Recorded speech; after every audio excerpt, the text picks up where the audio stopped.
Welcome back to Just Ranked. The boys are back with you. I'm your host this week. I am Dick. And you know the other guys. We have Joe, Jimmy, and Chris. This week's episode is 90s females songs. Emails? Solo Females. artist. Yeah. Solo? Yes. Solo artists, ladies. Yep. We decided that we don't talk about the women enough, and we love women. Correct. So at one point, I believe we had them grouped together with solo and bands led by women or all women bands. And then we decided, no, that's going to wrap them all up in one fell swoop. So we decided to go with solo, which is great. There's so many solo. I believe we talked about in other episodes. It was kind of a bit of a movement in the 90s, female empowerment. So, and of course, with Lilith Fair and all the great music that came out in the 90s, there's lots of solo females.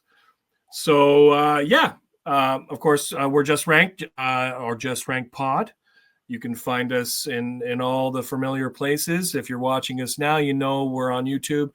If you're listening, we're in all the popular places, Spotify, Apple. And if you're unsure, you can check us out at www.justrankedpod.com. Of course, help us out. Give us a like, give us a subscribe, give us a back rub, a tushy push, whatever. Do your thing. Anyway. Maybe not the last one. Maybe not the tush push.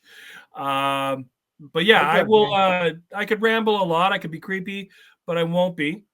I will pass it off. And Captain Lighter is first. Joe, I don't even know what your name is on the screen without my glasses on. Joe versus the volcano. He is first, taking us into the 90s. Here's the deal. Back when Joe had hair. Of the several topics we have had over the weeks, I'm not quite sure which one's been harder. 1971 or Jack Nicholson or this episode. Now or 1972. Exactly. I like Jack in the 90s. So everyone who's listened to the show knows Joe likes two things: Prince and female vocalists, especially female vocalists that aren't perfect. Or, I'm not talking Bob Dylan. I'm like, it's like, I want to hear unique voices, whether they're in key or not. It's what I like. You don't know how out of character that is. So, my honorable mention. That a frog in his throat. Honorable mention. What are you doing? No. Okay, I will guarantee you guys, I will bet you all $1 million you do not have, I won't even say this song, this artist in your list at all. Oh, shit. I'm going to start my list with Dink's honorable mention. Good stuff. Oh, shit. I thought they would either get Chris or Dink. I got one of the two. So, that was great. Oh, man. All right. So, okay. So, my number 4 favorite female 90s solo artist songs. Oh, wow. That's all. Mouthful. That is a mouthful. That's what she said. I'll guarantee you guys $1 billion. None of you guys not only have not this song, but $2 billion. You don't have this artist. Wow. My number 4 is from Margie Cox. Holy shit. No. A song called Standing at the Altar. Wow. I know it's going to be hard to believe, but anyone listens to this show, and this will be the only time I mention Prince. Margie Cox was signed by Prince. Wow. Back in 1994, this song, Standing at the Altar, was from the album, the Prince compilation album called 1-800 New Funk. and the idea was this compilation album was going to be showcasing like artists on his MPG record label. Margie Cox, if you didn't know, is from the band Taramara. So they had a song and a hit back in, let's see what my notes say. I don't say That That Baltimore, right? The song was Everybody Dance. The song was by Everybody Dance by Taramara. Taramara was Margie Cox, only different pseudonym, different name. Go back and listen to the 80s Minneapolis funk sounding song, Everybody Dance, and you know this fucking song. Wow. The idea is right now, I'll actually play the song on the audio version. But Margie Cox, again, this song was a nothing song. It was based off of Prince demo he gave her. And the band Taramara was actually a band from Minneapolis that was signed by A&M. I guess they had the one hit with Everybody Dance, and Dink is going to choke on his. Oh shit! Let me get this out. I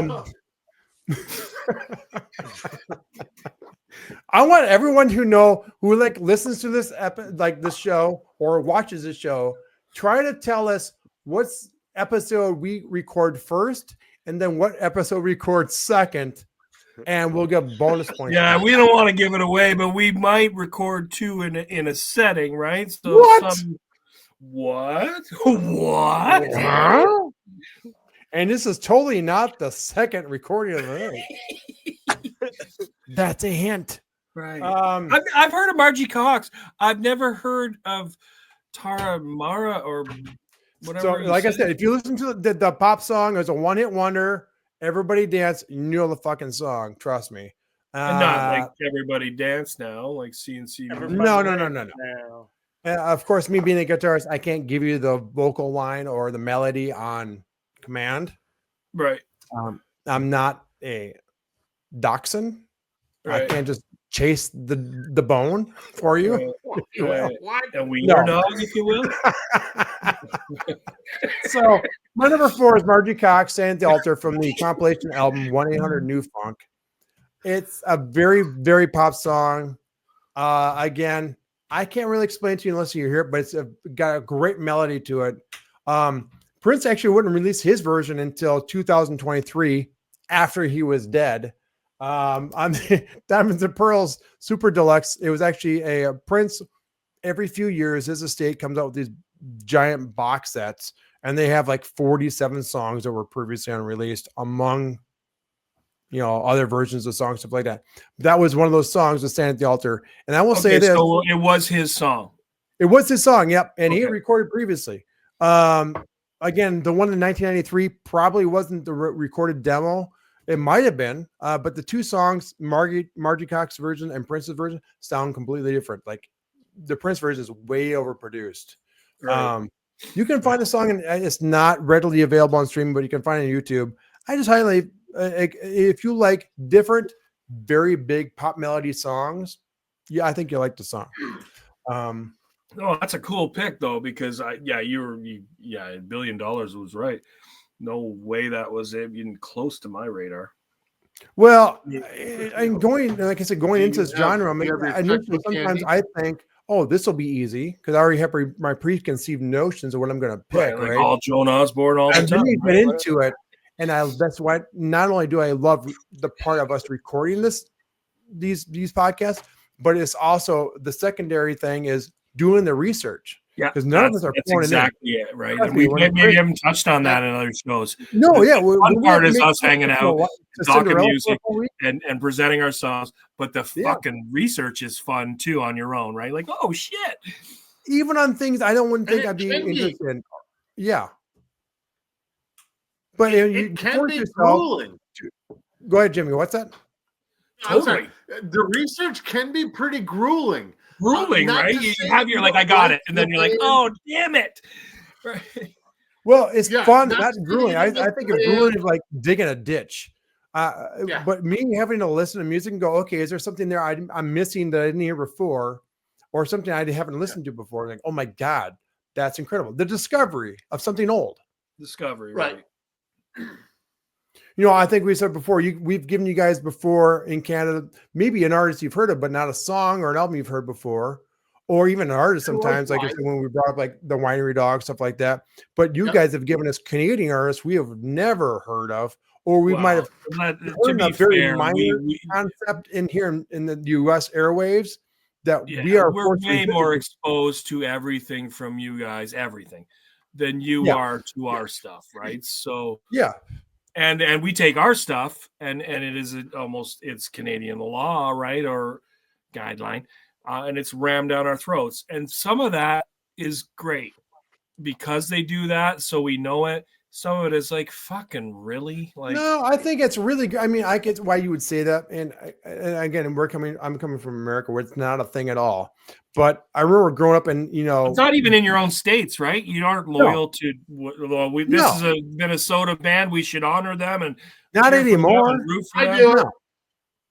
Yeah, you do it on your own, right? Like, it's not like the Minnesota radios are only playing Minnesota shit. Not anymore. Like I've spoken in previous podcasts, Minneapolis music scene, which it used to be, whether it was the alt rock scene or the Minneapolis sound Prince scene, it's completely dead now. It's dead. Yeah. We have like 5 clubs that play original music that actually, like, you know, music clubs. And they don't do what they used to do. There's so many people, there's so much music. It's probably hard to be loyal to your state when there's so much good stuff from the middle of nowhere, US, right? Like, well, now you have so much white noise. I think that's the way I think movies now are and TV for streaming are figuring that out now. They're like, oh shit, we're no longer special because people can see anything they want to. You're no longer special. Exactly. No, it's true. In music, you know, it was a thing where the album sales made the money, and now then there was a point where, and now only live shows and merchandise make the money. Now it's to the point where artists are like, if we break even on a live tour, we're good, and the money is in the merchandise, not even the music. Well, also the byproduct of all that, Jenny and I were talking about this, I don't know, a couple days ago, is where when we were kids, we had to listen to what our parents were listening to in the car. Oh yeah, So we were. Hence my hatred of country music. Me too. Yep. No, but we were forced to listen to the Elder Society's music, which gave us our appreciation to a lot of things. Whereas our kids now have earbuds, their phone, they don't give 2 shits what we're listening to. They don't care. A lot of our music is going to die out because they want to hear what they have. We live in an on-demand society. Yeah. So you don't have to listen to jack shit you don't want to. Right. So correct. And there's 2 sides of that. It could be looking at the fact there's so much white noise because literally anybody can release anything that they can find a distributor, and the distributor can cost you $50 whole a year, right? Right. But also there's also the opposite side. You know, we would now hear music which you never have the not only opportunity but the window to be able to hear those artists if they even had a reason. Before, you had to have a record contract and go through, you know. Nowadays all you need is any kind of social media account or independently release it and hope to God somebody played it for you, because it's lost in the bin at the record store and nobody fucking gives a shit. Correct. Right. And the irony of that is, go ahead, Jimmy. I was gonna say, I mean, you look at some of these artists, Jelly Roll. Yeah. Social media. Social media really made this guy take off, and he's a fucking, you know, he's a monster now because of social media. He didn't have to use terrestrial radio. He didn't have to use AOR. He didn't have to use artist and repetition. He didn't have to there was no payola involved. He didn't have to pay a bunch of disc jockeys to play his music, to, you know, or get their dicks sucked to get his music on the radio. It's true. So another plus. It's good we got a dick sucked reference in, but it's true. Probably the wrong topic for it, but yeah. Or is it? Cheers, please. My number 3, I'm going to venture to guess you guys don't have this on your list either. Again, everyone knows Joe loves 2 things. Say it with me: Prince, and female artists, right? Yeah. And then there's a third one. It's like voices that aren't perfect. Oh, right. Now, if you add female voices that aren't perfect, I think the queen of that is, say it with me, Cyndi Lauper. Madonna. Oh, there you go.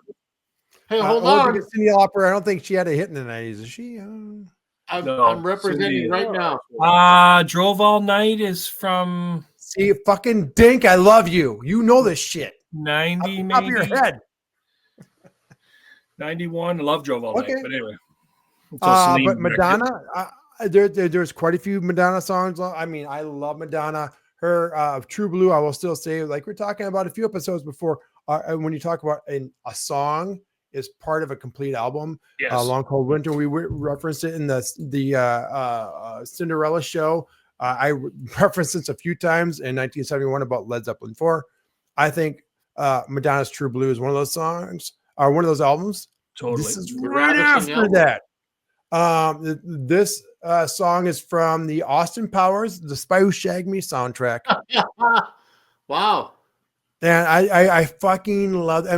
When I think of Madonna songs, this always comes up number one or number two. But in this case, in the 90s, it's number one. And it's Beautiful Stranger. Wow. I go back, and it's a lost. It's not a huge Madonna song. It's not. It's a great pull. I love Madonna personally, but when I think of Madonna, I think of the perfect sex symbol, the perfect voice for not having a great voice. I mean, she could really sing a good ballad, and she could sing stuff like this and have fun with it, and it sounds great. It doesn't sound overproduced. It sounds true. It sounds real. The song is a perfect mix. It was written actually back in the day. We were talking about last episode, I think, that modern songs now have like 15, 18 writers, right? This song was actually written by Madonna and William Orbit, two people. Back in the day when Madonna really actually wrote a lot of her vocal melodies and lyrics. Yep. But the song, again, if you listen to the song again, it's a perfect mixture of, I love this kind of thing where you can pick two different complete, not genres, but eras.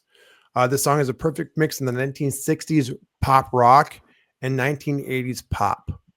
It's such a beautiful mix of that. I think it's probably one of Madonna's best vocal performances. That's not, I mean, her ballads, I think, showcase kind of some of the imperfections of her voice that makes great. But this song is a kind of a peppy song. And I think it showcases her voice, and actually in its purest form, it actually sounds like a singer, if you will. Well, when you mention, what you think of Madonna, when I think of Madonna, I think of two things. One is I think of reinvention. She's constantly reinventing herself above what is currently going on. She's, constantly evolving. So those are the two things. There's a constant evolution. There's a constant change up. There's like, oh shit, everyone's caught up to me. I got to do something completely different. Clean the chalkboard and redraw yourself. And, that is so accurate description, right? And I don't even think she is one of those examples. It's flawless. It's pretty near perfect. It's glorious. It's elegant, and I got 4 done, Dink. It's it's certainly not. Madonna is a great pick. The thing with her evolving, and I love her.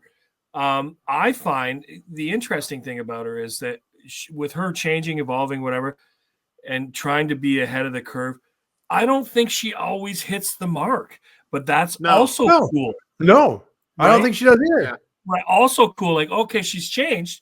I'm not a huge fan of this because I'm so partial to that other stuff. But I get that you changed. I get it. Yeah. I don't really like it, but like hopefully you change again and something else become better. I mean, look at her first two albums. Her first two albums are probably sonically the same, and you go to True Blue, the third album, it's completely different on purpose. Well, there's no Live to Tell on the first 2 albums. Correct. Which is you can reference Crazy for You and other slower songs. Borderline, but it's not the same. Live to Tell is its own entity. I agree. Right. And then that transformed into Oh Father. And like, and she knew she could do that, right? It was like, oh fuck, this is fucking good, right? Like she wasn't afraid like to do pop stuff, but I like when I'm with you. I like when she does a ballad. I like when it's, you know what I mean. She was on my long list for this with Secret, which is a '94 release, but it didn't make the cut. You know, like I said, she does not have. If we were to ever do a Madonna episode, I we have will a shirt at some already. point. Live to Tell would definitively be on my top 4 list. Yeah, for sure.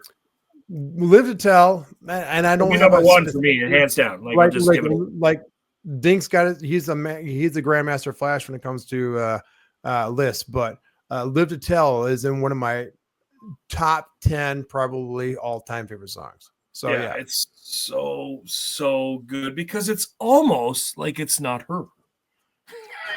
Yeah, you know what I mean? If that makes any sense, you know what I mean? No, it makes sense. It's a great song. And so a lot of my friends and people in general don't think of her as coming out with great songs, great pop songs, or great like other adjective songs, but not great fucking songs. No, she has some great actual songs. I'm not talking pop songs, just saying songs as a whole. And I think actually got better, like I said, during True Blue, because she had more in hand of the writing of not only the lyrics, but also melodies as well. Yeah, so I think that's why she said, I don't want to do Holiday again. I don't want to do Dress You Up. I want to do this. It was her and Shep Pettibone in the studio, and that was it. And Chris is like, I fucking hate Madonna. I wasn't gonna say that. I'm just not a fan of her music. Yeah, no, and that's cool, and that's respectable too, right? Like, I could find 4 tolerable songs. Yeah, and that's what you will do, and we do it, right? Like, and that's easy, and we're all going to run into topics that we choose, and there's or that one fans tell us to choose. We'll just pick 4. I also didn't want to say anything because you've all talked about it, but the number 1 song would be the same one that you just fucking picked, because it is a dynamite track. That is a good song. I have another. I just really like that. But Beautiful Stranger is a good tune too, man. Like, that's a good pull. Good pull. I mean, like I said, I actually going into it, I'm like, okay, I know the Margie Cox song is gonna be there. I know there's gonna be a Madonna song there. To be honest with you, again, doing the research, yes, I know a bazillion Madonna songs, but going through them all, because again, the first 3 albums I'm playing fully through every song, and then of course, next few albums I'm doing songs that I know. I'll check some songs I've heard of, and I'll check them out. But Beautiful Stranger, I knew it was in the top 3. I didn't think after listening to doing all my homework that it would be number 1, but it definitely is. Yeah, see, I didn't realize maybe in just getting to really know you musically that this was going to hit, because when I had Secret on my long list, I'm like, I'm the only one that has a Madonna fucking song even in consideration. No, because the 90s weren't until really actually late 90s when she came out with Ray of Light and when she did the American Pie fucking thing, and like she kind of had a lull. Yeah, she did. I mean, but again, like all artists do, I think they have a lull. I mean, and then they have that period where they have the comeback, right? Yeah, right. And then she was big through the 2000s, right? Like so many. And to be, when's she now? She's 60 something. Yeah, I don't know. But she's 60 something years old. Yeah. 64 years old, right? Yeah, 65. But either way, she's up there, man. And whether beyond everything else, she's still relevant and she's still changing her sound. Yeah. And she's still being enough when herself. Whether you agree Timberland was working with Justin Timberlake, she knew enough to get involved with those 2 guys in like 07 or 08. Like, oh, well, I got to catch on to this because this is hot. Yeah. Well, one of to Madonna's intelligence musically and production wise and of that facility, she always got a pass because she was Madonna, but she always was able to kind of pull it off. Maybe not in another True Blue album quality, but she was able to pull it off and suck in new fans and different people and move it to a new group, because she was kind of a marketing genius. Right. Oh yeah. So Yes, whether I agree. you like what she's doing now, she's still marketing herself. She's still making herself relevant, or trying to. And again, it's all part of that reinvention genius that she has. Yeah, it's so accurate, because everything which it goes into everything I said, where I was like, well, like as she evolved, some of it wasn't for me. I didn't drop her. I'm like, but well, it let's was see for what someone.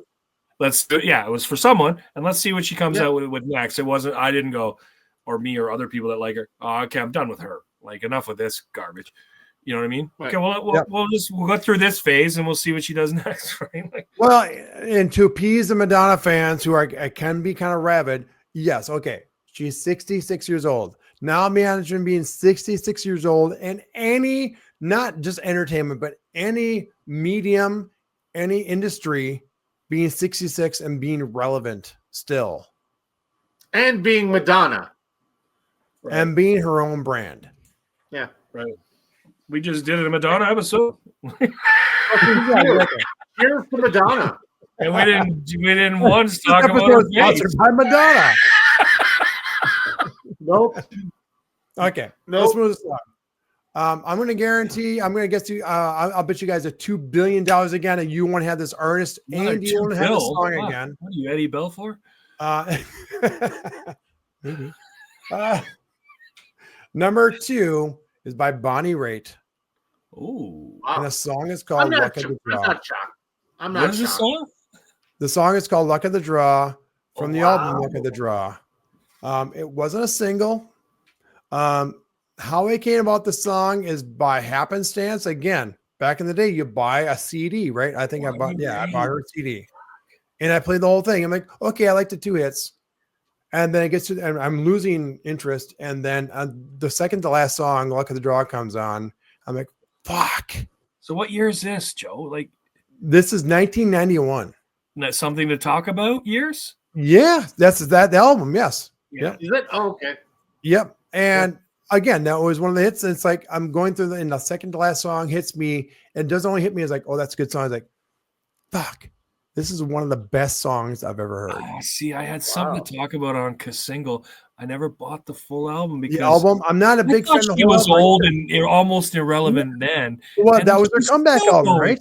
Right. That was a big comeback album. I never got into her. I didn't like me her. either. So, like, I liked something to talk about. Like, I didn't even think of her. Honestly, I didn't even think of her when this came out. Me either. Yeah, that's a good pull. Like, I saw, and I'm not a huge Bonnie Raitt fan at all, but this song is in my top 20 of all-time best songs. Wow, I'm gonna listen to it for sure. I saw Bonnie Raitt, in northern Minnesota. This place called Detroit Lakes. They have this big. They had this big music festival every 4th of July. Yep. I went. And because the main act was Dream Theater, we've all talked about how much Bonnie Raitt was there. Bonnie Raitt opened up for Dream Theater. That makes sense. Wow. And it was fucking spectacular. It was amazing. I can see that. It was so fucking cool. And Bonnie Raitt, a hell of an entertainer, because I didn't know her shit at all. And I was shaking my ass, it was a great fucking show. So I walked away like, that's a great entertainer. Well, it's probably just happenstance, and probably not happenstance, that I think the reason why that was actually her first album in decades that she recorded and written sober.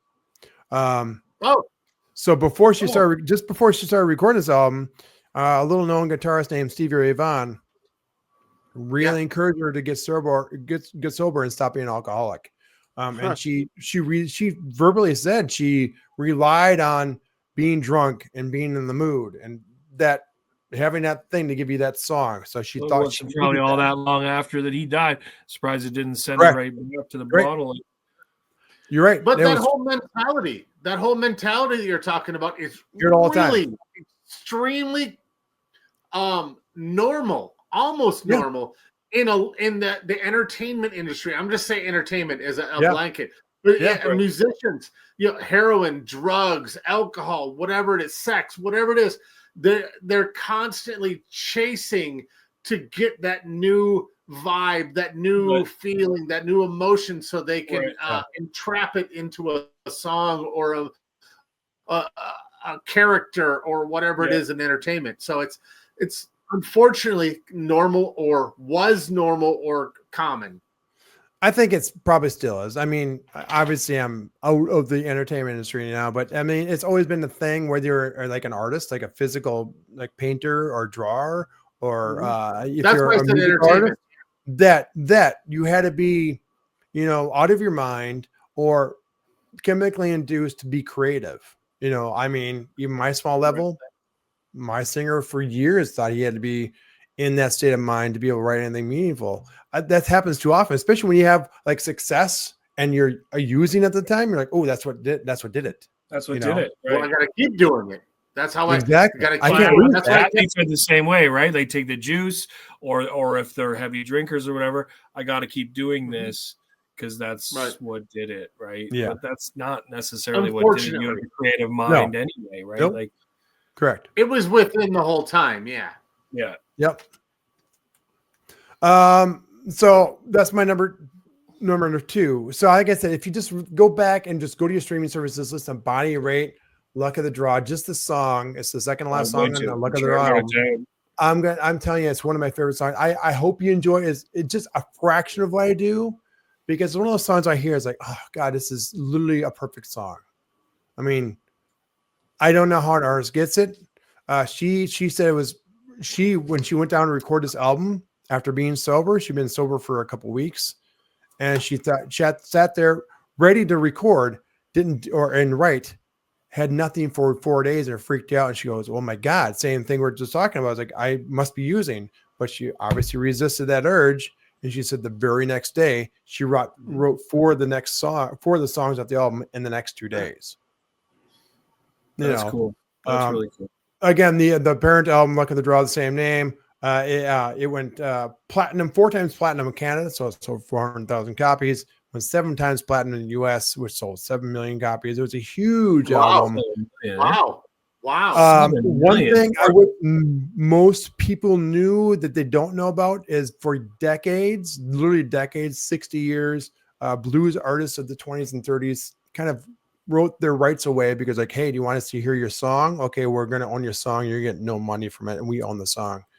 Bonnie Raitt, when she finally became really big upon the second time of her career after this album, she became an advocate for 1920s to 40s, 50s blues artists to get not only wow, I did not know that. Like not just the fact they wrote the song, but actual ownership of those songs and back royalties for the people that were alive. Some of these guys who were in their 60s and 70s who had no money because they got screwed because they were black and they were fucking amazing and they got taken advantage of. And then 60 years later, she gets them paid. And that was really she had a foundation. I can't remember the name of the foundation, but she had a foundation. Yep. So I would say Bonnie Raitt's give me 2 things. Number 1, this song, Look at the Draw, which I think is one of the most perfect songs I've written. And the fact that she went back and took care of the people prior to her that predecessor no one gave a shit about. That's cool. Yeah. And a boner. So that's 3 things. Exactly. Okay. It's going too long.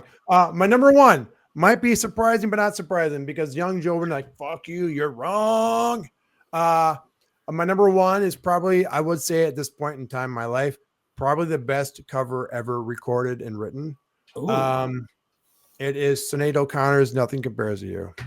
Ooh, that's right on the edge, right? Is that 90? 1990. Yes, actually, the album was March 1990. The song was released January 9th, 1990. Get it in there. January 9th. Holy shit. Right on that cut. Right in there. Yep. Jimmy knows me. I knew it right here. And you know what? To be honest with you, Jimmy, I didn't know this.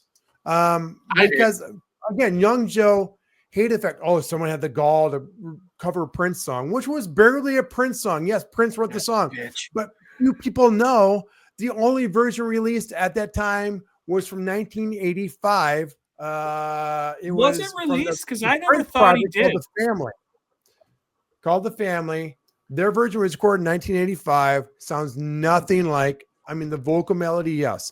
The rest of the song sounds nothing like Sinead's. But at that time, no one had ever heard Prince's version. Prince's version wasn't heard until 2019's the compilation album originals put together by Jay-Z and the Prince estate. But his version sounds like kind of like hers. I mean, again, same vocal melody, music arrangement completely different. I do got to call you out on that, because back in the day, you were like an advocate for Sinead. You're like, no, this is a Prince song. This is an amazing version. Yep. But admittedly, though, I was still kind of tight-lipped. I'm like, I didn't like people redoing his songs. Again, I'm aware of that. If you hear the Family version, and I love St. Paul Peterson and the Family album, if you like the Minneapolis sound music and Minneapolis sound style, go back and try to find on YouTube the Family. All the songs are written by Prince, but they're all covered by St. Paul Peterson, who's the vocalist who used to be part of the time. But go back and listen to that album. It's an amazing album. And I would venture to guess, and Prince friends are going to fucking kill me for saying this, nothing compares to you on that album is not one of the stronger songs. So that tells me. Let me ask you this as a Prince fan. If you were the thought process of to people covering his songs, what did you think about, going back to the Cinderella episode, Gary Corbett's co-written She Bop is a Prince song. What were your thoughts about what else was I thinking of just now? Manic Monday is a Prince song, right? Well, keep in mind too, though, at that time we hadn't heard the Prince version, so those Prince versions weren't out, right? Like, because Manic Monday were known Prince songs, right? Because if you love the song Manic Monday, do yourself a favor and go back, try to find it on YouTube. You can find it. Manic Monday, the original version, sang by Apollonia, because the song was supposed to be part of Purple Rain. But that song takes a little vocal prowess, which Apollonia didn't have. Right. And it's awful. Her versions, and the music's great because music's pretty much the same. The Bangles add their own flavor to it, but the vocal lines are saying, the lyrics are, and she is fucking awful. Bad. So, again, it's different when back in the day when we didn't have the internet where we could hear songs. Back in the day, I used to get my bootlegs on cassette. People, because I lived in Minnesota. I lived 10 miles from Paisley Park. I had friends who had friends who worked at Paisley Park. We got bootlegs, And there was trading circles. Even back then, Nothing Compares to You was hard to find until Prince released his live version in 1993 or whatever it was. We are going along here. Holy shit. This is me. Okay, my honorable mention really quick. The easy one is Alanis Morissette, 1990, right? Well, I'm not taking it from That Jagged Yellow Pill. My honorable mentions, a Thank You by Alanis Morissette from her fourth Canadian album, right? And her second album For the Rest of the World. Yes. But it's from her second album. Did that have Let's Go to the Mall Infatuation Junkie. What's that? Did that album have Let's Go to the Mall? No, it did not. No, it did not. But the song hit number 1 in Canada, of course, number 17 in the US. It's my favorite song by her. Oh wow. That, and what was the other one? Everybody, or oh my god, I'm awful. I'm not like Dink. I don't remember everything. Like, is it off Jagged or is it off that album too? No, it's off of her fifth album. I'm honestly not a big fan. So yeah, I'm a so fan. I if I was to be honest with my Canadian roots, I liked her Go to the Mall-esque stuff. I liked her. I was a fan of her before she became Alanis Morissette, yeah. Right. And her first album in Canada had a ton of play on Much Music, like Always Too Hot, Never Too Cold, like poppy bullshit. Her second album in 92, my first year of college, had her really singing, right? Some melodies, some slower stuff. I really liked it. And then we didn't hear from her for 3 years, and then she dropped that bomb. It was worldwide massive, right? I was like, holy shit. Fucking Dave Coulier. Right. Fucking thanks, Dave.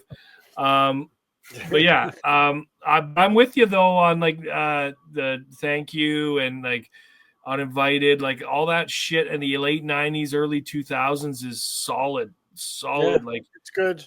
If you like her, right? Like if you don't like her, like Chris, she's annoying. It's one of those ones that annoying as shit, right? Like she's one of those ones that I was not a fan at the time, but I listened to her stuff a little bit more now, but still not. Yeah.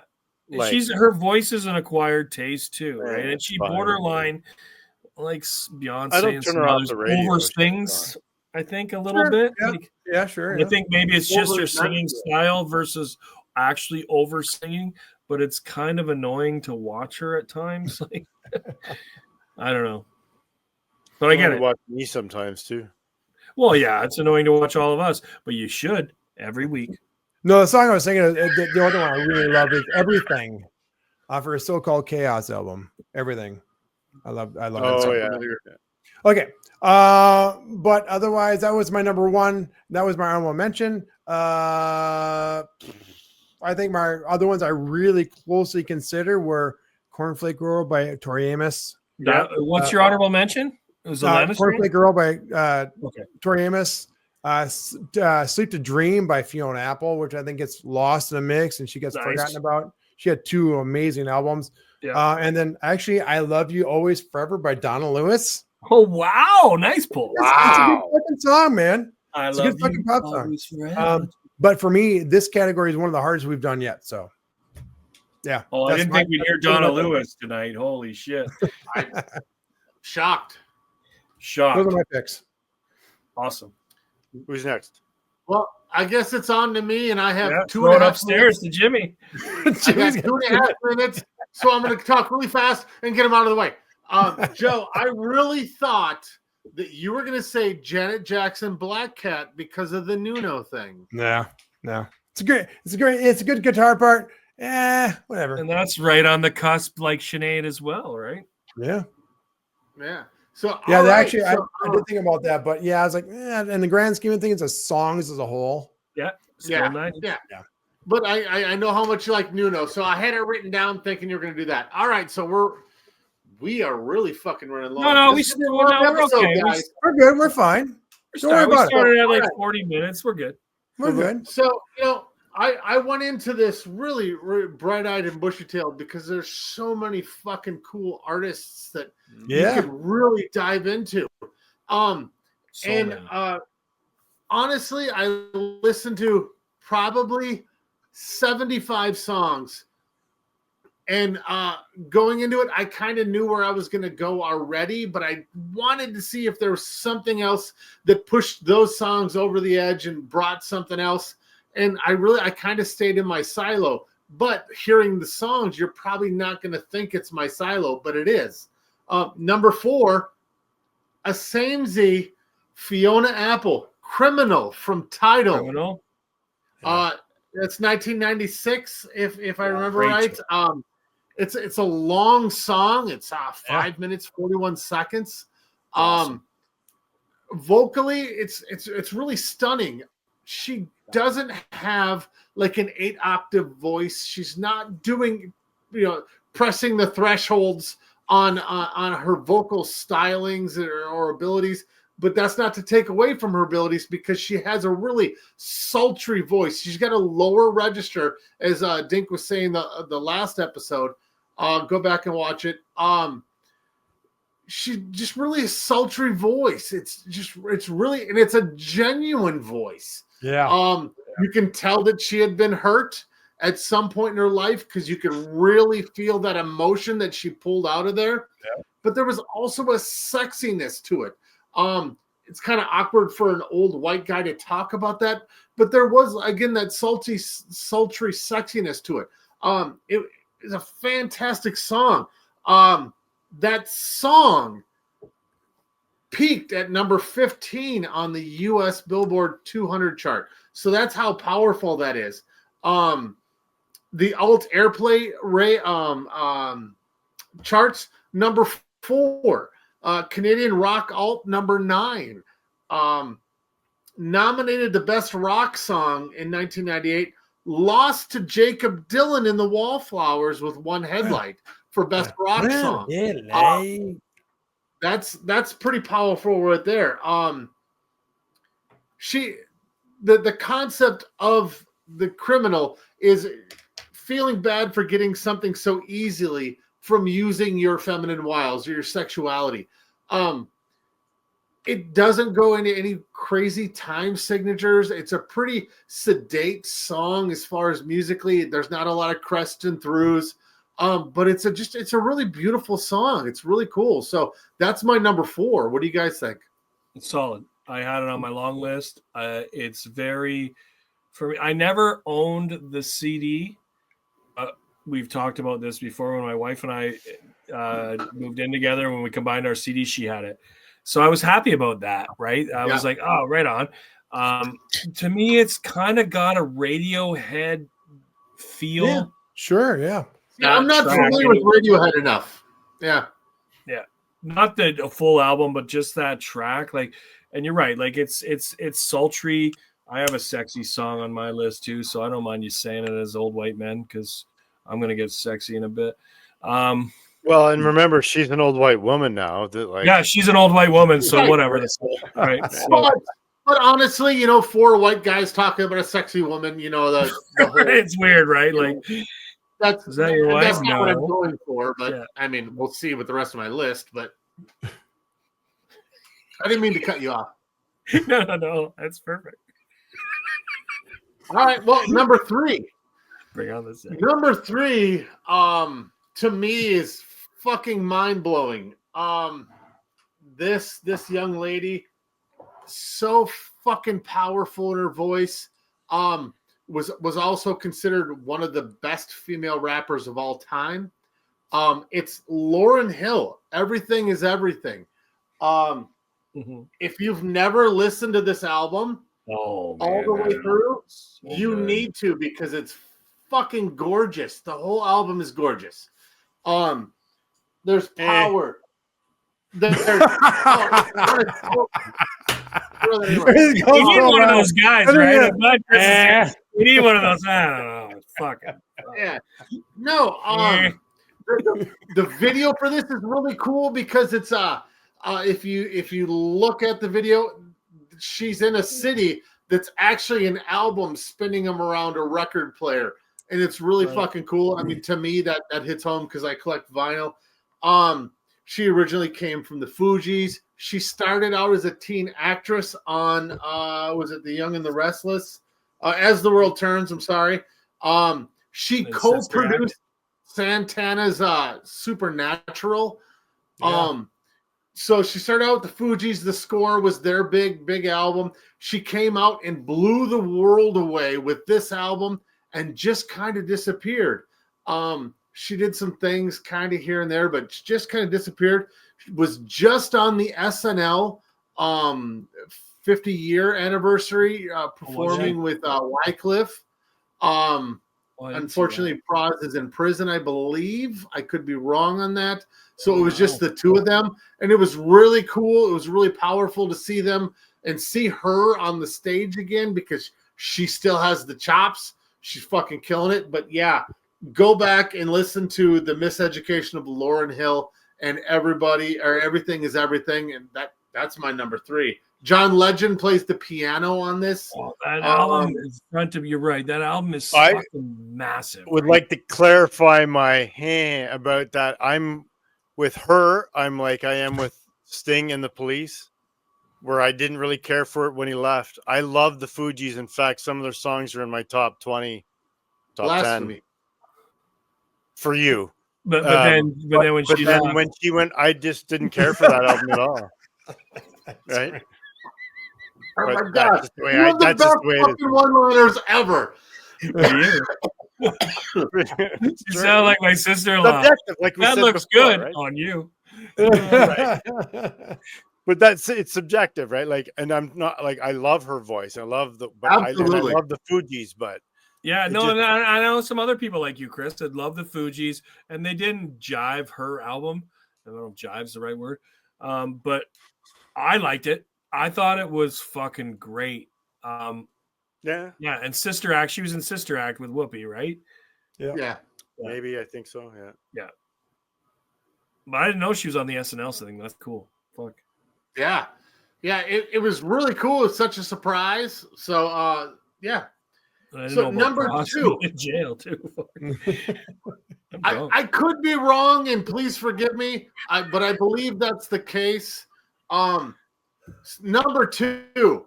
Oh my god, I love this artist so much, and I remember seeing this artist as an actress on Good Times as Penny. Janet Jackson. I love Janet. She's got some of the coolest music out there. I'm a huge fan of Michael Jackson, but I love Janet Jackson. I love her ties to Minnesota in Flight Time. Jimmy Jam, Terry Lewis, I did not Jelly know Bean that. Johnson. Huge representation of the Minneapolis sound. But the song is "That's the Way Love Goes" from Janet. Wow. I was torn between two songs of hers at this spot. What's the other one?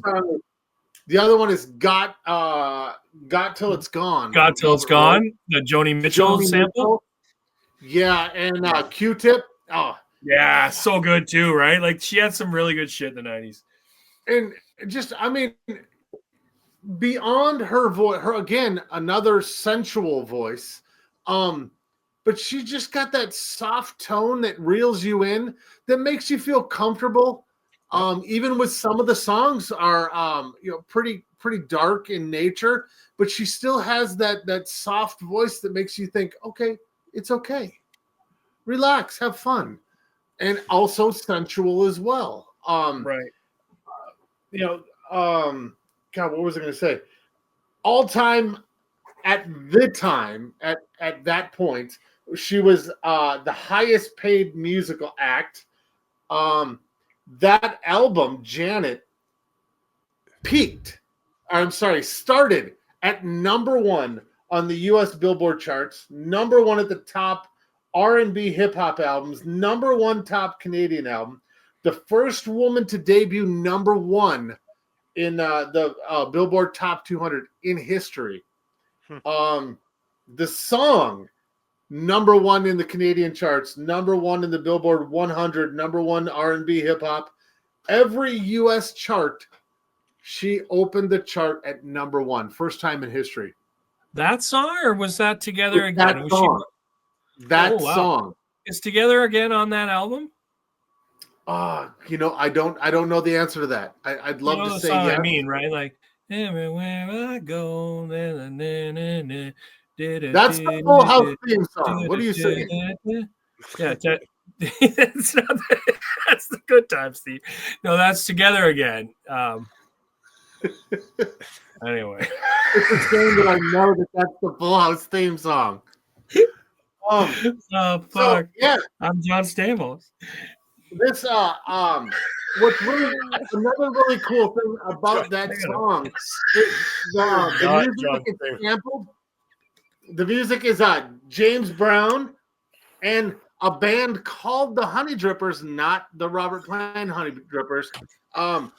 1973 funk band, Impeach the President. I don't know what you're laughing at, but I'm just going to keep going. Oh, I got you, man. I got you. Yes. That album got a 6-time platinum, 7.89 million albums ordered. Oh, man, fuck. It can't be on just that song. No, that's the album. So for those who don't know, I will give you my little Prince interlude here.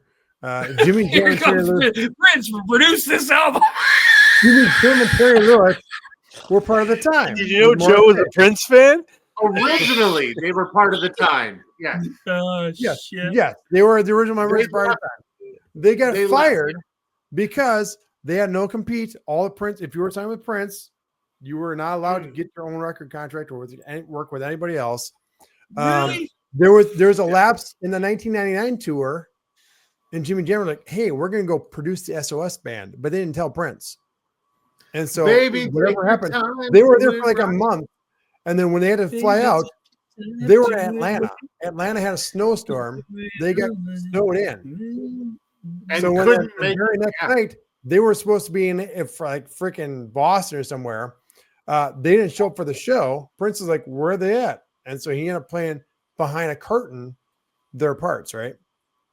Well, they finally got to town and they told him, and Prince fired him on the spot. So Jimmy Jam and Terry Lewis went off, became very successful producers, but and their number one artist was Janet Jackson.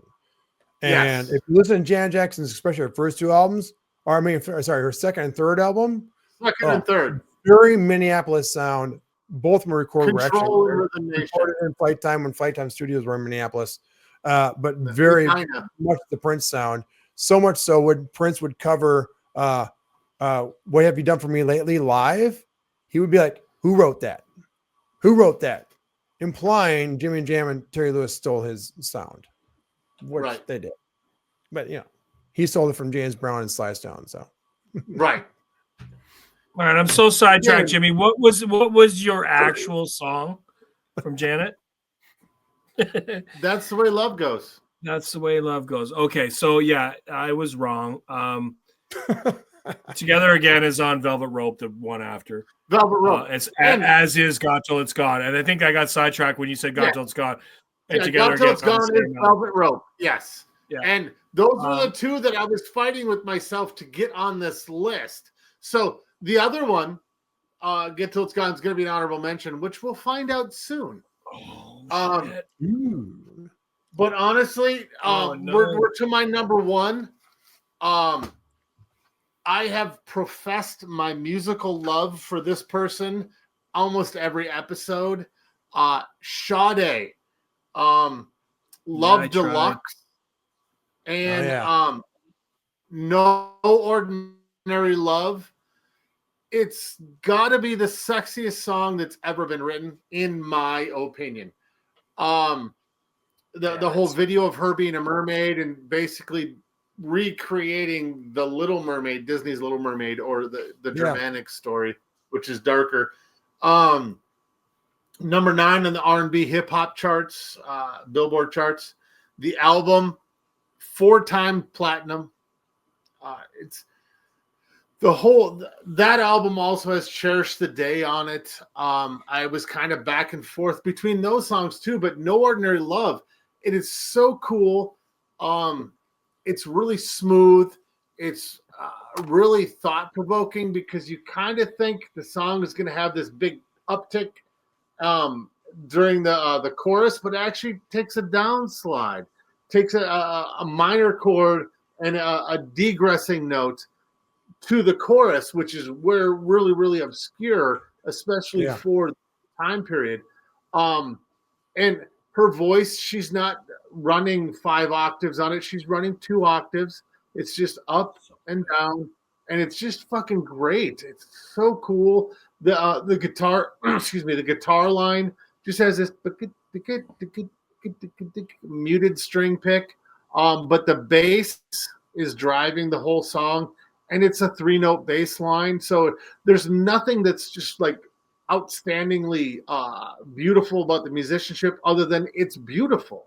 So I don't know how else to explain that. But one of my favorite songs of all times is No Ordinary Love. And also, if we ever to do a sexy song, that would be number 1, hands down. So I guess my honorable mentions too is Got Till It's Gone, Janet Jackson. And one more. A couple episodes ago, Darren, Dink, sorry. You mentioned trip hop in the 1994 episode.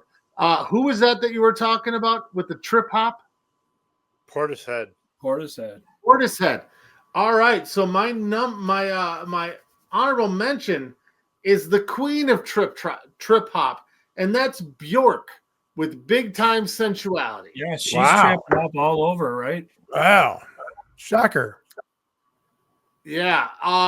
This album debut is fucking great because it runs the gamut of all different styles. It's not just trip hop. She'll throw a little reggae in there, a little rock. Very experimental. She is the singer from the band The Sugar Cubes, if you guys are familiar with that. She's Icelandic. Just what's really one of the things that really drew me to her. I just thought of the I don't SNL. know, just trying to throw. Are you Icelandic or? Musically, she does something I've never heard another artist ever do. Is during the chorus, you know how sometimes they'll double up, have a second voice in there, and maybe a higher octave or another note below. She actually whispers the words under her normal voice, and it's such a cool sound. It's a little off-putting at first, but it's so cool to hear because it's actually a breath of fresh air, and it was really, really unique. And the other note, it's a weird note, but if you listen to her vocalizings through the whole album, it's reminiscent of David Lee Roth. That's my list. Wow, reminiscent of David Lee Roth. Guys, goes all the way back to our first episode. Yep. So go back and listen to that song and listen to her little scats and her little things. Everything, the what I don't know is completely David Lee Roth. I got really, really, really good list. I have so many things to say. One, I forgot to mention Bjork with trip hop. Good pull. Didn't get the David Lee Roth thing. That's neat. 2, love Sade. Fucking love Sade. Tried to get her on my list. I love No Ordinary Love. Love the Deftones cover. Love Deftones. Yeah. Oh my God, it's yeah, so cool. but I couldn't on my Sade actual list. No Ordinary Love's 4 or 5 because I love Paradise and some stuff that's more in the 80s. So I couldn't do it. And third, as we were talking about Janet Jackson, and I was trying to figure out together again Velvet Rope versus the Janet album, and the song you picked from the Janet album that has the ballad again. And If. I fucking love If. And now I'm mad that it didn't make my list because it probably would have made my list. And it's another, I'm like, oh, fuck. I'm sitting over here moaning to myself, like, shit, that's probably on my fucking list. Love If. Anyway, that's all. Those are the 3 things I have to say from what you said. And I'm drunk. And I got to piss. But anyway, Chris, I think you're up. Oh, yeah. That was a great list, Jimmy. Oh, yeah. All right. Also, hey, real quick. I also have to reference something Joe said. I am also not a dachshund. You don't chase a wiener? All right. Oh, you're not a wiener dog? He's just a wiener. I used to have a wiener. His name was Shorty. Oh, Short stuff. I remember short stuff. Remember, he scratched the records. He would like work the blanket, work the couch. Taps. You hear him fucking tapping around in the kitchen upstairs when we were downstairs. Right. Scratching records, like fuck, Shorty, get comfortable. Here's a beagle or a dachshund. Okay, this is the words you just said. I used to have a wiener. He was called a wiener dog. I used to grab the blanket. He used to have a wiener. Judas Priest. Oh man! Let's go back to the women. Back to the ladies. Where the ladies at? Yeah. Are we good? We're good. You're good. Your turn, sir. We good. My fault. Sorry. Every time I go to start, somebody fucking says something. All right. Got to be working 4.5 hours. All right. Holy shit. Just kidding. 5 hours. 5 hours. So most of my picks kind of go along my music taste of the time. So my number 4 is Liz Phair's Supernova. Solid. Minneapolis. I love the guitar. Love the wee wee wee wee wee wee, and then her voice, and I don't know. I really like that song. Love That her. sounded like Sponge. That kind of sounded like Sponge. Yeah, wax elastic. Exactly. Nice. Yeah. Now, let's I hear it. don't Was have you playing any my notes girls? on that, other than it was 94. Liz Phair was good. Solid. Had her Yeah. CD, listened to it all the time. I don't know what you guys think. We mentioned Liz Phair a lot. Extremely talented. Again, the Minneapolis reference. I love that. Yeah, I didn't know she was from Minneapolis. Liz Phair is kind of a badass. Yeah, she was nominated for that song. Actually, was nominated for best rock vocal performance at the Grammys in '95. yeah, she's a badass. I did not man. know that either. No, I just looked. I just had it pulled up actually. But anyways, I really liked her. I liked a lot of her stuff. My list might be quick because my next song is another double. And Jimmy said everything he said about Criminal and Fiona Apple. That's my number. You got a double. I didn't think we would. Wow, I think we do that. That's my number list, 3. And again, I had her CD, Dink, but I saw her at Eden Fest as well. Oh, shit. And again, a theme with a lot of these lists is when I've seen somebody live and they blew me away live, they end up on these lists. Yeah, I end up listening to them for years. Very true. And that CD I listened to, and that song, everything you said, Jimmy, I agreed with. I didn't say anything because I knew it was coming up on my list. That's funny you said that too, Chris, because a buddy of mine here in town said, "You're one buddy sometimes in a hat. He's from Ontario, right?" I'm like, "Yeah," and he's like, "He likes his fucking live stuff." I do. I really do. Yeah, he's associated with live shit. Yeah, I've gone to we went to a lot of those festivals. I went to a lot of Lollapaloozas and those things. Yep. Me too. They had a thing here called Edge Fest at that station 102.1 used to put on that was like a lot of Canadian alternative stuff in the 90s. Yep. Anyways, so that's my number 3. Like I said, I'm going through this list pretty quick. And my number 2 is Emperor's New Clothes by Sinead O'Connor. Oh, wow. Sinead. 2 Sineads. Yeah. Really, really love like this, like what anybody else thinks about her politics or her thoughts, whatever. Her voice is so powerful and edgy, I think, at times. And that song and like one of her other songs would be an honorable mention, The Last Day of Our Acquaintance, on that same album. Yeah, same album. Yeah, it's a great album. I had a friend that was a female friend at the time that turned me on to those songs in particular, and they've stuck with me throughout the years. Her voice is just so amazing, especially I think on Emperor's New Clothes. She's got an attitude, and I just really love the power in her voice and the way she sings. Yeah, some of her best songs are when she's just pissed. Yeah, yeah, absolutely. Yeah. And the intro to that song with the it's cool, right? Like, yeah. And my number 1 is going to be Possession from Sarah McLachlan. Love that. I could have picked. Agreed. I could have picked a lot of that album. I had a hard time picking a different song from that album. But that's the one I stuck with because that's the one that I think I listened to probably the most in my life. Still listen to it. Wow. I wore it out. Yeah. Yeah. But other songs on that album, Fear, although the Mirror Ball version, the live version of that one is probably my favorite. Plenty's was on the short list. Fumbling Towards Ecstasy, the name of the title track, was on the short list. But I got to say, my honorable mention is another Sarah McLachlan song, and it's a cover that she did. It was the Dear God XTC cover. Okay. Oh, yeah. Really on the Rarities one? Rarities and B-Sides CD. On the Rarities and B-Sides CD. I bought that CD just for that cover. So good. And it's one of those songs that, again, not a lot of people listen to. Not a lot of people knew what it was. A lot of people didn't like it because of the anti, I don't know if it's anti-religion, but, questioning religion sentiment in the song. But I was a big fan of the XTC version, and then when she did it, I'm like, I like that version, I think, even more, and I bought that album for that.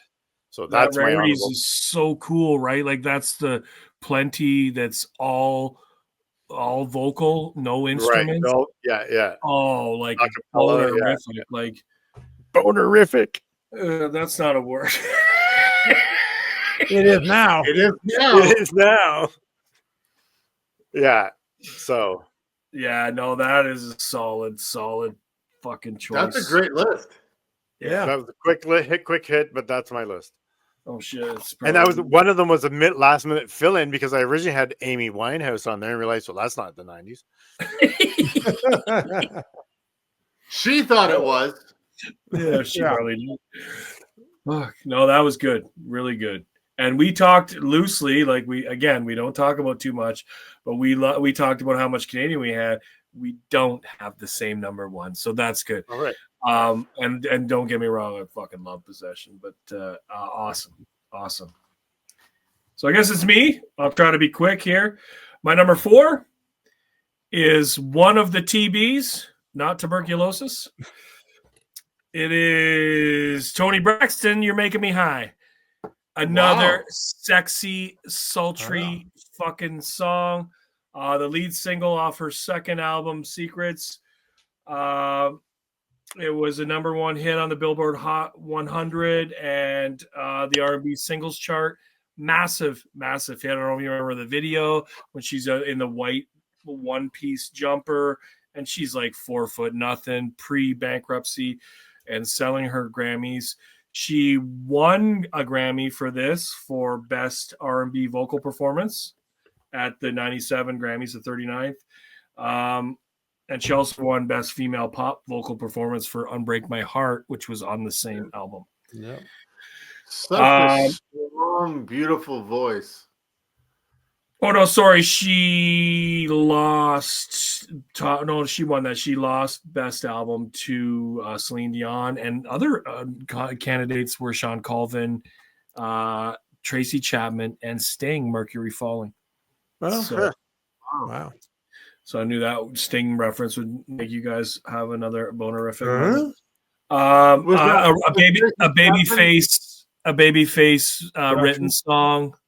Babyface played the keyboards. Babyface was heavily involved in Tony's career when she left her sisters, or the Braxton sisters, or whatever. And Tony had like a pretty good 90s and into the early 2000s, and then of course financial troubles and all that shit, right? But I really, really like Tony. I know we're talking females. I thought the song was sexy. I thought she personally was really sexy. And then I love this song. It was a banger. When all that Euro dance that we listened, Chris and I listened to, everybody was listening to that went to the bars in Canada anyway, or in my group, my circle. This was a track that wasn't that style of music, but was always played on the dance floors, right? Yeah, just a big voice, and just big voice for a little person. Yeah, and she made things sound and seem very effortless. Which with that style of voice is hard to do. And that Unbreak My Heart that you mentioned was very massive voice, right? Like, yeah, if I remember right, that's like a 6-octave voice. Incredible. Powerful. And it got big video play. Like I remember being on Much Music all the crazy time. Video play. And I was actually surprised that You're Making Me High was her first number 1 hit, even though it's the lead single off this album. I actually thought that Breathe Again from Boomerang went number 1 because it was so big, but it did not. And it probably charted even higher here than it did in the US, even though Boomerang was probably maybe a bigger movie in the US because of Eddie, but who knows. Anyway, that's my number 4. My number 3 is another TB, tuberculosis. This is Tracy Bonham, Mother. Oh, nice. Fucking love this song. Wow. I bought this CD, or well, bought is a Columbia House. this was a Columbia House special. The album itself is okay. There's a few tracks. I think I actually made note of them because I was like, shit, was this the only song on this album?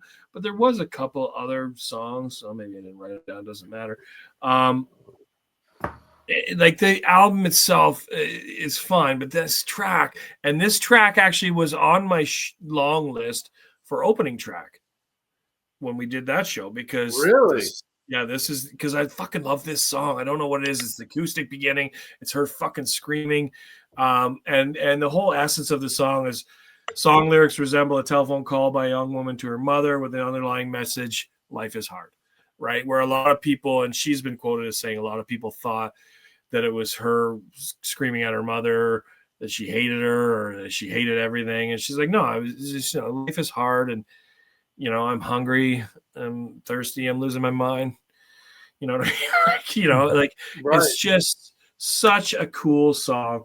Oh yeah, Sharks Can't Sleep and The One are the other released singles, and Navy being the track right after Mother Mother on the album is pretty cool. I did write it down.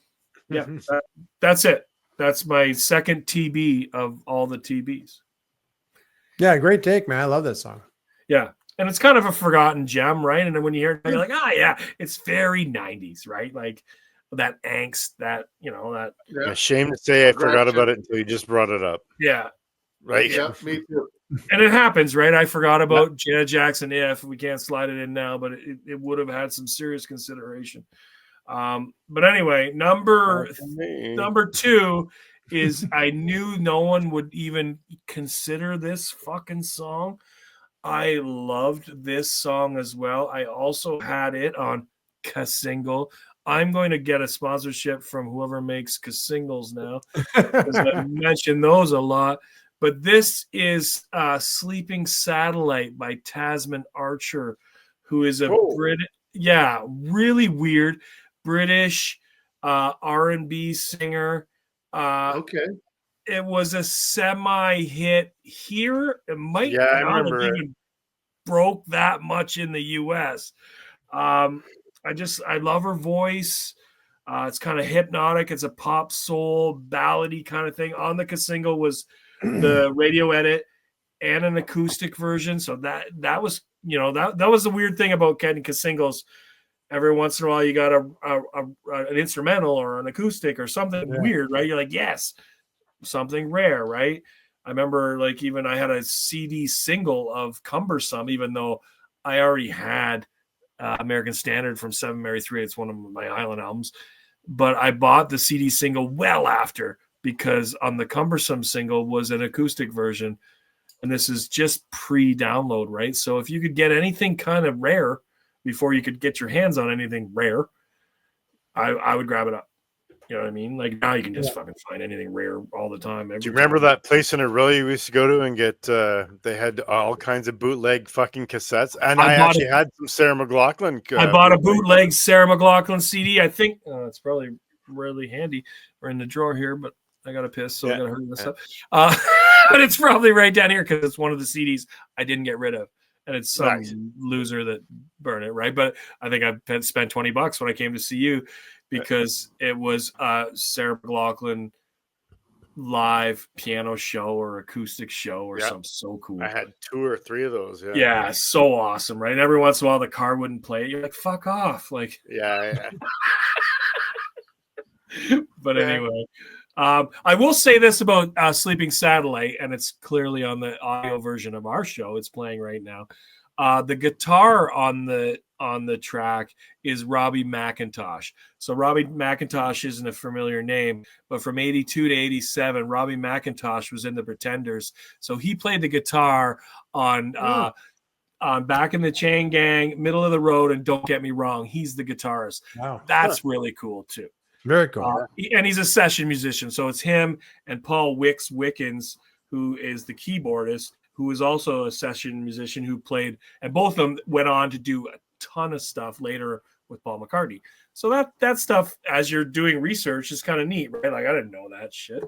And then he went on to do Edie Brickell and Nick Kershaw and Bob Dylan stuff too, which but anyway, that leads me to my number one. And my number one was easy. As soon as we came up with breaking it down to the 90s females, I knew this would be my number one. This is Home Roots. This is Canadian. This is really Home Roots now that I live here. This is Holly McNarland Numb. I fucking am enamored by this song to this day. I love this song. I did not know when I fell in love with this song in Ontario that I would ever live here. And she's from here. And she's a Métis. She's Indigenous. She now lives in Ontario and Toronto, and her music career is kind of a lull as well. But so good. It really came to light for me, and Chris knows this, in the 90s, Much Music, who we've talked about a lot, but they were in collaboration with Polly Teller, Kay Teller, one of the, or maybe it was their own individual independent releases, but they had these albums, compilations called Big Shiny Tunes. So on Big Shiny Tunes 2, and I think they probably released, I don't know, I only had 3 or 4 before I stopped buying CDs and we were downloading, but they might have released 7 or 8 of them, 10 of them, who knows. But Big Shiny Tunes 2 was circa 97, 98-ish. So it was Sugar Ray, it was Marilyn Manson, it was and a bunch of Canadian stuff with a Canadian flavor, Sloan, Big Wreck, like stuff that all the people in Canada buying this would know. But then, you know, other American stuff too, right? And she was on it, and I was like, holy shit, that song is good. I went out and bought the CD and fell in love with it. Like the rest of the CD is not too bad, but this is the dynamite track, obviously, that she released. I love it. It's my number one. She's, like I said, she's from Manitoba. Brandon, Portage La Prairie, all places in Manitoba, but then she eventually ended up in Winnipeg and grew up in Winnipeg for a good portion. And then late teens, or in the end of her teens, moved to BC to fulfill this dream, right? Like she knew she probably wasn't going to make it here, went to BC, released an independent, Universal signed her, released an album, and toured the country. I don't know if she ever broke for you guys. But you're, like I said, you're, for anyone that doesn't know this, it's listening now, they're hearing the track, and I would strongly suggest this song is just so good. Her voice is just dynamite. Anything to say on that? Probably not. No. Okay.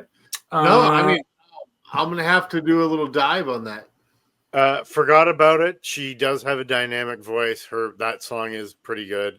I don't remember a lot of it. I'm going to have to go back and listen to it again. Yeah, I forgot about her too, and I know about her. Yeah, she won Best Solo, CDs. And I know Junos don't count for shit in the U.S., but she won the Best New Solo Artist in '98 at the Junos. She lost the Best Album to Brand Van 3000. I don't know if those guys broke down there for you, and they had Drinking in L.A. and Aphrodisiac. But yeah. Not that I know of. No, me neither. Okay, so that brings me to my honorable mention. So my honorable mention was a log jam. I know you guys love that. So my honorable mention was a Canadian log jam. At one point, I think I told you guys this in the group chat without telling you the songs. My whole list was Canadian. I was like, oh, shit. And then I forgot about Tracy Bonham and Tony and forgot about Janet. But anyway, it was a log jam between Jan Arden, I Would Die for You, the songs that Chris is going to be annoyed by, Amanda Marshall, Let It Rain, and Sarah McLachlan, Plenty, not Possession. Plenty is my favorite song by Sarah. Plenty. And and you're going to be even more annoyed by this one, Chris. I leapfrogged them, scrapped those 3, and took another Canadian artist at my honorable mention. And it is Alana Miles, Our World, Our Times. I fucking love that song. It's kind of hypnotic, guitar-y. And of course, throughout her career, she was either produced or co-writing or whatever. Christopher Ward, who used to be a much. I think he co-wrote. I think he co-wrote some of her songs. Yeah, he was involved. He might have co-wrote Black Velvet, or he was involved. I think But anyway, like I remember like her stuff got killed for us in the late 80s, Black Velvet, and the stuff that did break in the States. It's an amazing voice. Yeah. But because she was up for Grammys and stuff, so it broke down there, right? You couldn't turn on a radio or a TV without hearing her sing. Yeah, to the point of annoying, right? It was the same here. Yeah, and then this album I was so anticipating. I'm like, okay, so what's she going to come out with now? And then this is the opening track on this album, and it's just like so unique. Like she talks through part of it, she's singing, the guitar is really, really good. I think I made some notes on even, oh, maybe not, maybe I just gave up on the fucking notes. I think I did give up on the notes because but I think for some reason somebody important was playing the guitar. But anyway, it doesn't matter. I just love this song. So it is my honorable mention. Lana Miles, Our World, Our Times. That's it. That's my list. Very cool. Nice. That's awesome. With everyone's list combined, again, very diverse, which is what I love. New things I got to check out. Yeah, tons of stuff for all of us, I guess, to check out, really. Yeah. Yeah. And we went super long, probably, right? Or we're pushing the hour and a half again, right? So, well, I think we started at like 30. We're at 35 or something minutes in before we started. So now we're at 2 hours, so we should wrap it up. But anyway, guys, another great episode. I don't know what more you want to say. Like, I hope everyone that's listening or watching enjoyed this episode. Again, like all our episodes, lots of music information, lots to take in. But, you know, we have fun with it, and I hope you guys are too. I hope you continue to listen. I hope you like. I hope you subscribe. You can find us at www.justrankpod.com. And, of course, that will give you links to all our socials. But we're on Facebook. We're on Instagram. We're on all the streamers. You know what I mean? And, of course, if you're watching us right now, we're on YouTube. So you can see our fucking ugly mugs. And I didn't piss in a bottle. And you have to watch the YouTube version, find out whether Chris is wearing a hat or not. That's right. And how many lighters Joe is holding. Or smelling. Anything else to add, guys? That's it. I think it's a great, diverse pick, man. Love this topic. Dink, do you color your hair? I do not color my fucking hair. Like I'm okay. So people on the internet, stop commenting about how Dink is coloring his hair because he doesn't color his hair. All my friends think it. Like fuck. Sorry, brought it up. Actually, I'm not I just couldn't be bothered. Like you know what I mean? Like, could you imagine like having to get a fucking cut and a dye every week? Is that how you hurt your wrist playing tennis by coloring your hair too much or going like this? Yeah. I'm going to start, like I've been saying it for 2 or 3 years. I'm just going to start dyeing it. Just start bleaching it white. Just start bleaching it gray. Like just slowly add some streaks. And people are like, I knew it, Dink. Like, you're just going to let it go. I'm just going to let it go. Meanwhile, I'm actually dyeing my hair now. You should go back to the frosted tips, but do the gray in the frosted. Gray, there you go. Like, anyway, I get them on my chin and my balls, but that's that. On that note, are we going to see your balls next or what? OnlyFans. If we run any longer, we might. Jimmy, you're quiet over there. Matt, I'm going to say go fuck yourself. Thanks for tuning in. Go fuck yourself. Go fuck yourself. Go fuck yourself. I got to pee too. I'll be right back. Oh, I had to pee like a joke. For once, I don't have to. Wait. And cut.